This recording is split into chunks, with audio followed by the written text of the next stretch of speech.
Everybody, welcome back to Video Game Esoterica. On this week's episode, we're going to be taking a look at Castlevania, Legacy of Darkness, released in 1999 for the Nintendo 64. Before we get too far in, just go down below, hit that like and subscribe button, and ring the bell. Every like and every subscription definitely helps us out, and we appreciate it. So, another controversial video in the way that I kind of tore apart Dracula X for the Super Nintendo was something I really didn't like. Now, something like Castlevania 64 and Castlevania Legacy of Darkness is always considered to be not a great game, but I absolutely love this game for some strange reason. I think it's because I got this for Christmas one year, and I definitely wasn't into it when I first started, but when you're a kid, you don't get a ton of games, and you can't really return things once you open them, so I made myself play through this game to get as much enjoyment as I possibly could. I love the intro animations. You see Death here resurrecting Dracula, and there's something about this game in general that I think doesn't get as much appreciation as it deserves. Considering the original Castlevania 64 was definitely a rushed experience since this game came out 10 months from the original, you can definitely tell that the first version was something that Konami put out because they had to time-wise and something that wasn't really done, where this version definitely seems like the quintessential director's cut of the game itself. But jumping right into the gameplay, this is the first time Castlevania ever appeared in 3D. I'm kind of including Castlevania 64 and Legacy of Darkness being the same game, since Legacy of Darkness is basically the full version of Castlevania 64. As far as the combat's concerned, you can see right there, I hit an enemy completely off screen, and the character model looks, and you're able to use the attack button to hit him, even though you're not really in active combat, so it's kind of a strange combat system in some ways.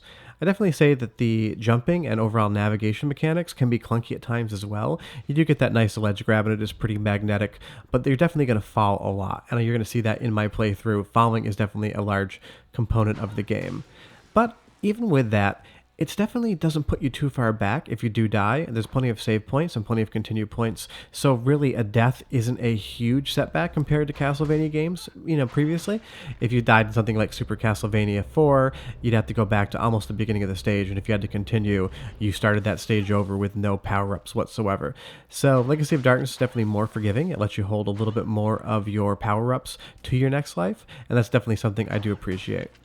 Graphics-wise, it is relatively impressive. I am using this with the 4MB RAM expansion, and while it does reduce the frame rate a tiny bit, the textures and overall image and resolution of the game are much improved, and I do like all the texture work, all the scale. The camera is a little wonky, but the camera was wonky in pretty much every 3D game of this era, so you really can't be too mad at Konami for not being able to 100% master the camera on one of their first 3D outings for Castlevania. Soundtrack-wise, the game is awesome. The Nintendo 64 has never been known for having the greatest music compared to something like the PlayStation 1 or the Saturn, where they had that Red Book audio, but I think they do a really awesome job here with the overall Castlevania soundtrack and what it sounds like on the system. It's not the best the series has ever had, but there's really no bad Castlevania music. There's just better than other Castlevania music, but I think this one probably hits right in the middle of the road for sure. So now we actually have gotten out of the ship, and a lot of playthroughs of this game kind of show the intro areas only and just kind of talk about how the game starts. And I would say that the start of the game is definitely one of the weakest points of it. It really takes a couple hours to get into the meat of the gameplay and really start enjoying the game. So you are going to see I'm going to jump much further into the game, but I do want to just kind of set up this intro here. What I'll let you do is just watch a little bit of this first boss battle, and I'll come back with some more commentary in a little bit.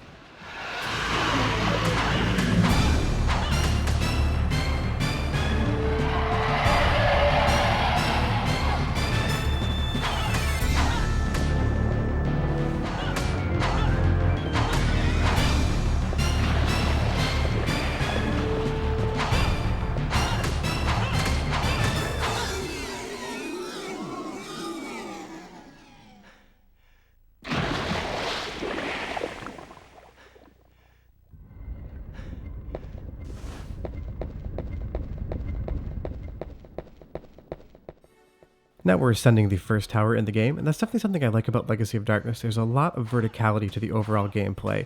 Compared to something like Super Mario 64 or even Legend of Zelda Ocarina of Time, those games, while definitely better as far as gameplay are concerned, they don't have the same scale as something like Castlevania 64 or Legacy of Darkness, and that's something that I do like. You have these moments where you really need to slow down and navigate the environment so you can get up on the tower. Now granted, if you do fall from here, you're going to take a death, and that is definitely going to be annoying, but it only sets you back like 45 45 seconds to a minute, so there's definitely a large learning component to the game. And then of course when you get up to the top you can save, so now you don't have to worry about falling back there again. You can enter into this mini boss battle with, well, it's not really the Hydra, it's two bone dragons attached to the gears for the clock tower. So it's still a good boss fight. It's definitely easy just because the lock-on mechanic, you can just kind of spam the enemies, and when they get a little too close you can hide behind that rock wall right there, and you're kind of able just to take the enemies down. I would say the boss battles are the weakest part of this game. Kind of in general, the combat is not perfect in any way, shape, or form, but the exploration aspects of the game definitely make up for that lacking combat. I just love the world that Legacy of Darkness exists in, and all the levels give you a really deep sense of being there. So we have moved on a lot further into the game, and you are going to see we're in the wolf form now. That will wear off, but there is a mechanic of changing into that wolf to power yourself back up, and we're just going through a little bit of a boss gauntlet right here. Like I said, these fights are decent. They're not the best, but compared to something like the PlayStation 2 Castlevania games, the combat in those was much better, but I would say that the world that they exist in isn't as exciting to me compared to Castlevania Legacy of Darkness, and that's where I made that joke in the beginning. This was going to be another one of those controversial videos, because it is quite popular to just not like this game.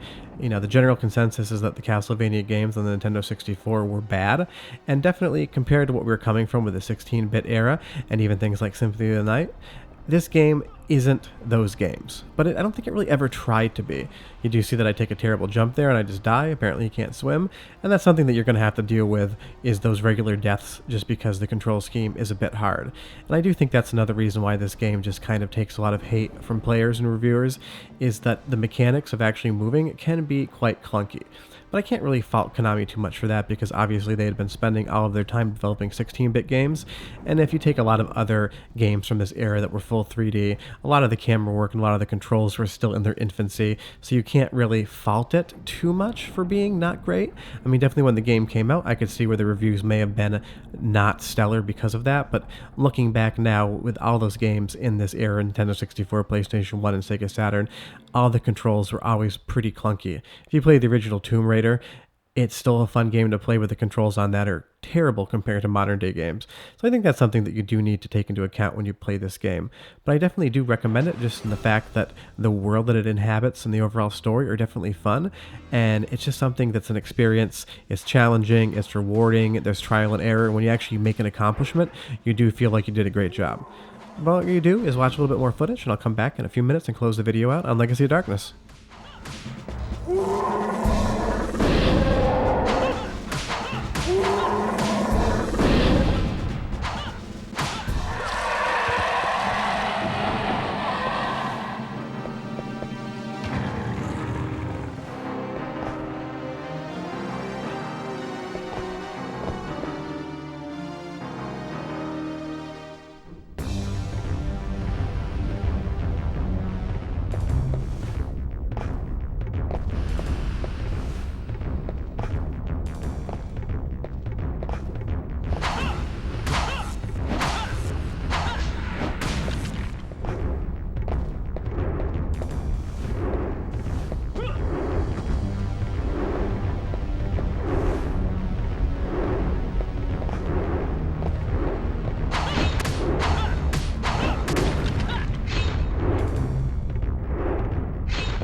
I absolutely love this particular hallway right here. You have all the pendulum axes, the spikes coming up from the floor, and you have to deal with a lot of spatial awareness of being able to make those jumps, or as you saw right there, completely fail at them. But that's something that this game definitely brings to you, is this sense of overall learning patterns and otherwise being able to navigate the environment nimbly and not dying. You're going to die a lot, like I said earlier, but it's really not that consequential.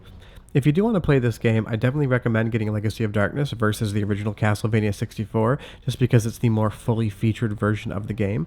You have the two original characters from Castlevania 64 and two additional storylines as well, Cornell here being the primary storyline for Legacy of Darkness. The sad part is it's going to run you a lot of money to pick up a copy of this game, even as a loose cartridge. You can definitely save some money by importing it from Japan. You can kind of just guess at the story or read some walkthroughs to see what you're missing. But if you want to pick up a loose cartridge of this for the Nintendo 64 in the US region, it seems like it's going like $80 to $90 on eBay right now, which seems like a lot of money considering I paid like $25 for it.